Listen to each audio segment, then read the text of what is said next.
Welcome back to another episode of Heavy Wireless, part of the Packet Pushers Podcast Network. My name is Keith Parsons, and today I have with me Phil Sosaya, and we're going to be talking about a wireless-only office. Phil, have you always been supportive of a wireless-only office, or is this kind of a new thing? I think wireless first or wireless only office makes sense because as users, all we care about is that the application responds quickly to our demand. Whether that's delivered over Wi-Fi or Ethernet, it shouldn't matter. And so if we can do it over Wi-Fi, why not? If it doesn't move, why don't we just wire it? Because there's a lot less cost and complexity with infrastructure cabling throughout a whole building to every desk in a building. So if you've got 1,000 user desks, then if you can reduce that cabling and the switch footprint and the environmental footprint, then it makes sense to do it over Wi-Fi if we can. And in today's modern world with the digital workplace, with the flexibility to, hot desk and move around, work from the cafe, work from a beanbag in the corner, then, the Wi-Fi makes a lot more sense than a wired cable. So is it about cost savings or flexibility? I mean, what's the number one when you're going up to management saying, I think we should head this way? What was your story you told them? It's all of them. It's because cost will be more important to certain management and flexibility will be more important to, say, the user community or other managers. And with the enterprise grade tool sets we have available, that we can get perhaps more analytics out of the Wi-Fi environment than the wired environment these days. And so then you've got other arguments depending on the organization, whether they want the 802.1x security that on the Wi-Fi that they don't have in wired. But in our case, and in the case of the company I work for, that's about to become a moot point. But there's different arguments depending on different organizations as far as I see it. So was it much of a big ask when you took this to management, or were they asking you for it? No, I was driving the wireless first strategy, and I have to say it's a wireless first, not wireless only, because we will cable up things that need to be cabled up. For example, printers, because I don't trust wireless drivers on printers at all, and other certain things. If we have fixed surface hub screens that never move, then I'd prefer to put a cable on it, for example. But for laptops and phones, then digital information boards, digital collaboration boards that are flexible, then it's a wireless first environment. But going back to your question, yes, I wanted to drive it. And the driver partly came out of the pandemic, where we had 2 years working from home and we had all this infrastructure sitting in offices. We have around 1,300 offices around Europe that we're paying for that is not being used. And working from home, wireless at home, no corporate Wi-Fi, but able to work mostly fine. You can see the reduced need for an enterprise-grade switch connecting a cable to a desk. There's that as a driver, and I'm a wireless guy, so of course I'm pushing the Wi-Fi agenda because I like Wi-Fi. I think it's challenging and interesting, and offers a whole world of flexibility more than a wired Ethernet cable can. Well, you had wireless already in these offices. What kind of changes did you need to make in order to make it wireless first? God, where do I start? So the existing wireless in our offices was really poor, was really bad. It was badly designed, badly implemented. It's just another one of those really common use cases we hear, Keith, where, you're paying the service provider to provide Wi-Fi and they connect an access point to a switch and manage it and say, job done, tick box. But to me, as you probably know, to me, it's the golden triangle of a good design, good equipment, and good installation. If we fail in any one of those three things, it's a complete failure. We might have best equipment and the best design, but if the installation is poor, the whole thing will fall over. Or good installation and good design, but really bad equipment, well, not bad equipment, but not enterprise grade, then again, same result. So a lot of our offices around Europe had one of those three things missing, or all three in some cases. And so there was a lot of resistance to my strategy of moving to a wireless first or wireless only office because people haven't trusted the Wi-Fi in years because it hasn't been able to provide the user experience they expect and demand from working in the office. Well, if you were going to just pick a single office, what was the process to first find out what their current Wi-Fi is and then go about doing a redesign and a redeployment? I decided to get on the road and personally go and see our biggest corporate locations, our head offices in Sweden and the UK, Romania, Italy, Germany, of course, where the company is based, and going to our largest offices and seeing firsthand how things were installed, made me more aware of the challenges ahead. So a lot of it was me getting on the road and visiting in person these places and seeing the existing installations and what needed to change. But I knew from an application viewpoint what we needed to achieve. Yeah. Well, our audience likes tools. We're kind of Wi-Fi guys. We can't see the Wi-Fi, so we have to have a tool to help us. What did you use in that evaluation stage to see what the current Wi-Fi was before you moved on to the design?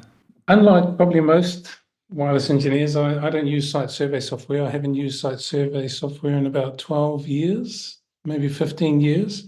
I rely on floor plans and in using the Net Ally, like G3 analyzer, and the trusty Wi-Fi Explorer from Adrian Granados, which is a fantastic tool, plus the spectrum analyzer if I need to check for interference. But typically, I look at a floor plan and I know within seconds where the access points should be.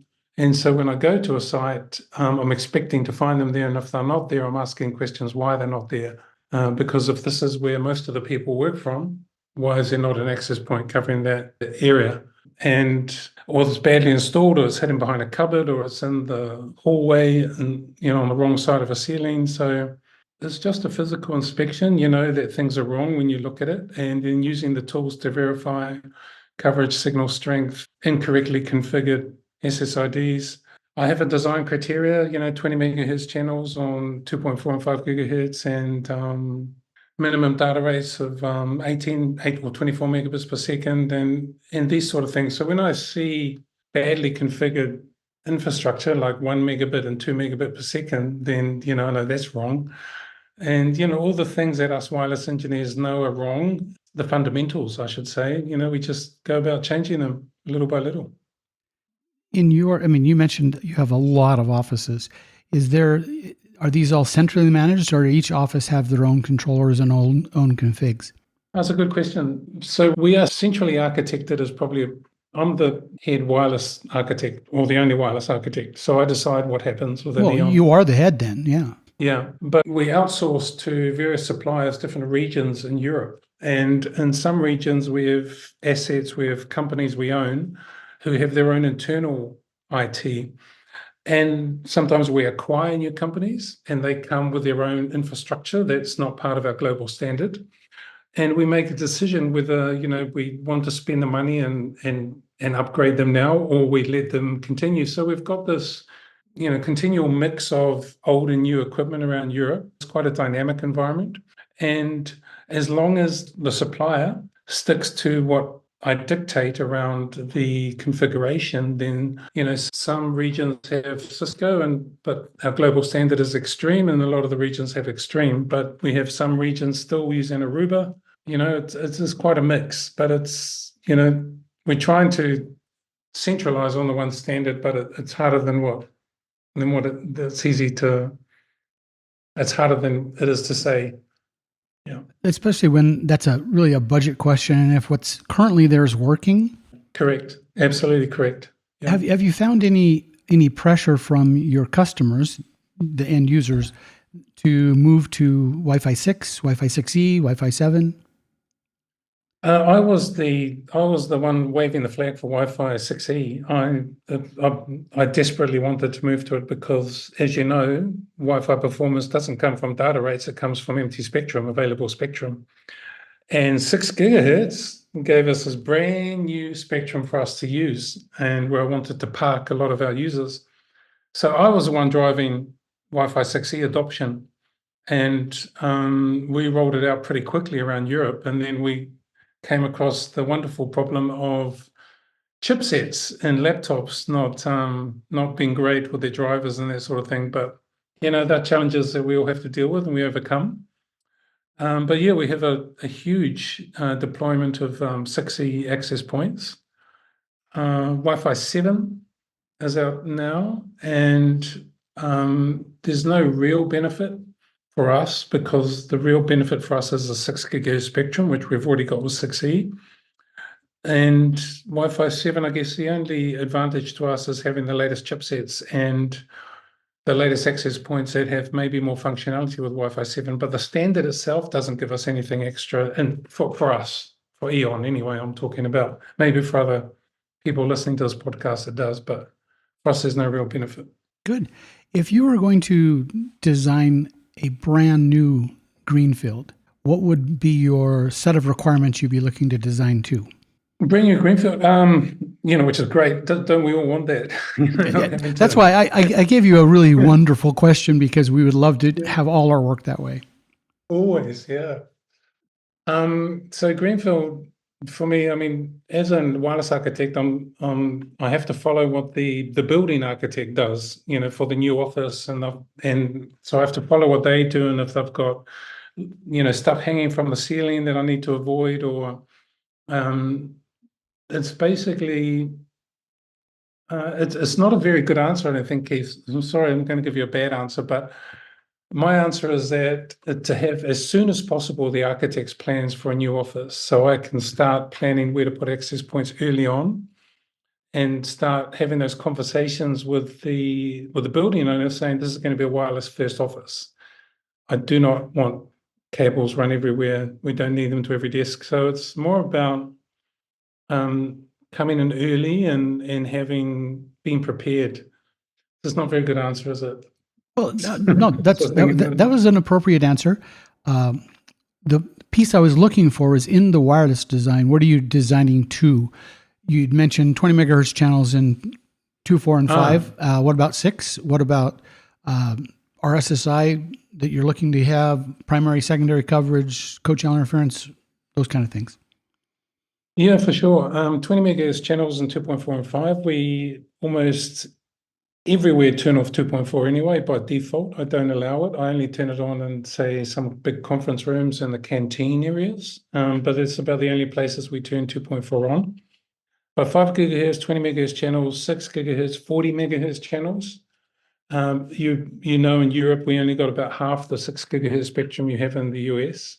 Hey, it's twice as much as 5 gig, though. Yeah, and which is great, which is double the capacity. RSSI, Mr. McKinsey from the UK gave a great YouTube video once where he held up a phone and he said, look at the RSSI, the phone's like this, when it's like this, when it's in my pocket, when it's on the ground. And you get, sometimes 15 dB difference. So when you can maybe do a site survey planning, and once you get on site with people's personal devices or laptops, it can change. So I didn't really design for RSSI of this. I try to get everyone within NEC 65, but sometimes it'll become NEC 70 for a few minutes, or if the radio power changes on the radio or the client device doesn't like it. But I try and get everyone within NEC 65, and that just means looking at making assumptions around wall materials and where people will walk to and roaming and that sort of thing. How do you do with density? You're looking at a floor plan and you look, this is where I think people are going to be. And then how do you design differently for an area that's more dense? I have a rather conservative rule that I go by, and that's 20 users per access point. 20 users means 40 devices, more or less, one phone, one laptop. As you know, only one of us is using one device at one time, so we may have 40 connected devices, but only 20 will be active. All 40 will be associated, but really only 20 will be active at one time.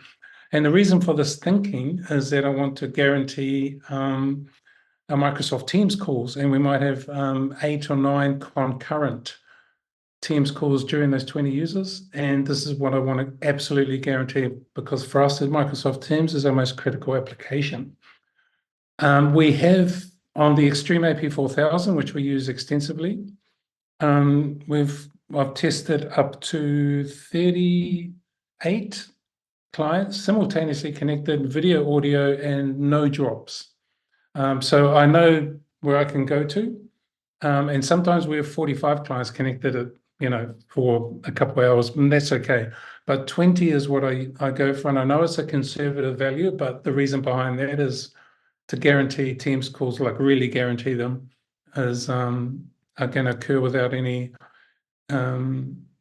interference, collisions from too many clients on the same radio, that sort of thing. And because I only enable the 5 gigahertz radio and not the 2.4, then this is why we're reducing the sort of 20 users. So when I get more than 20 desks in an area, then I consider whether it's worth putting in another access point in that area. And try to keep them more than 10 meters apart and all the usual stuff. But generally, that's my rule of thumb, is roughly 20 users per AP. Well, we're talking Which is about probably really conservative for many of your listeners, Keith. no, it's a workable number, and if it works for you, I'm all for it. We're not talking about wireless only, wireless first. What kind of cabling do you have brought in for each AP?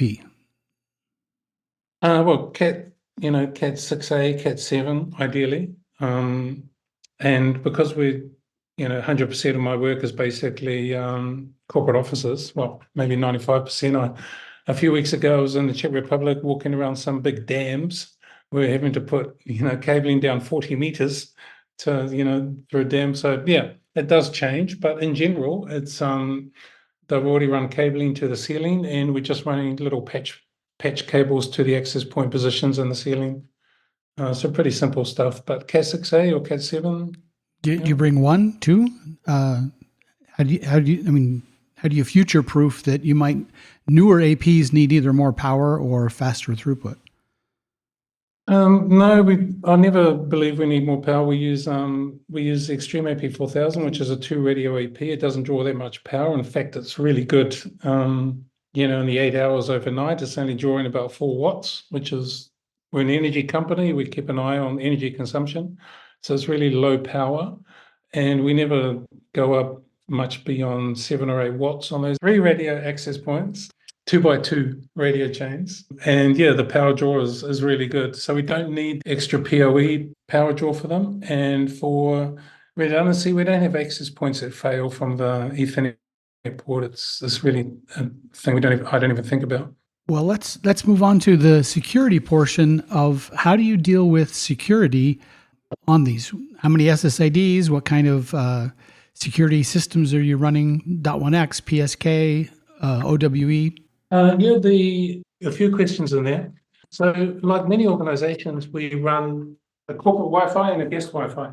And the corporate Wi-Fi today is a .1x environment, and we use a cloud-based Radius service. So we don't have an on-premise ClearPass or Cisco ICE. We use Radius as a service in the cloud, which for us makes a lot more sense in terms of cost and stuff we don't have to manage internally and that sort of thing. And our guest is a WPA2 PSK password, which we share everywhere within the organization. So it's easy for people to find the password. But unlike probably most organizations, we are moving to a WPA2 or WPA3 personal password for our corporate laptops. And the reason for this is to remove the costs and complexity of Radius, to just make it simpler for devices to roam rather than the .1x roam that you find sometimes. And we can do this because we are not concerned about security at the layer 2 level. We want to protect our data at the layer 7 level. And we do that already. So all of our laptops have a Zscaler security agent running full time, whether they're in the office, in a cafe, in a conference room, at home, wherever, they're always protected. And it doesn't matter if you're connected at a conference room in an open Wi-Fi network or at the airport in an open Wi-Fi network, your data is protected through Zscaler or Microsoft or whatever. So in the corporate office, when you're in the corporate office, there shouldn't be any change for us. It should be the same as working from home. So we're simplifying the corporate Wi-Fi authentication security landscape at Eon. I really like that idea and the plan that don't rely on the Wi-Fi security, have security everywhere, not just over the Wi-Fi. Well done. But it is a little challenging when people first hear that. So did you get any Yes. pushback from the security team inside of your organization? A little, yeah. And once you tell them you're taking away .1x authentication, they get freaked out. But then you remind them that in the pandemic for 2 years they're working at home with no corporate Wi-Fi, and they see that and they go, "Oh, okay, yeah, I understand that." Plus, we don't have .1x on all of our switches. I mean, I'm not going to go into detail, but we do have quite high security across the LAN and WLAN in certain environments that we run. Think nuclear power stations for one thing. But in other areas, just corporate offices with a lot of Teams calls and Outlook, then yeah, it's just not necessary. And with as I said, we run Zscaler full time, and that does the job. What one piece of advice would you give a company who's thinking about going wireless first? They're not there now, but they want to head that way. Yeah, planning, preparation. You have to be prepared for the conversations with senior management and for middle management and for your own boss. And the way to get prepared is to say that it won't all, I mean, you want all the benefits to be there around flexibility. Modern laptops don't have an Ethernet port these days. They're Wi-Fi connected. So, the world is there already saying, look, you don't need Ethernet anymore. Everyone connects over Wi-Fi to reach the internet. So the benefits around cost and complexity are there, but you need to have those conversations and prepare them that it won't all be roses, because you'll have challenges around wireless chipsets to deal with and roaming and perhaps poorly designed or poorly installed installations when your users will get really loud and noisy about. So there's pros and cons, and I would never say wireless only, because you will have situations where you need to run cables, like we all know that. And so wireless where you can and wired where you have to. Your own home, wireless first? Absolutely. I just got done building a new house a little while ago, and I pulled so many cables because I have TVs. Why are they wireless? I mean, just because they can do wireless doesn't mean they should. Yeah, I mean, who trusts a TV wireless driver? I don't. So I wire up my TV as well.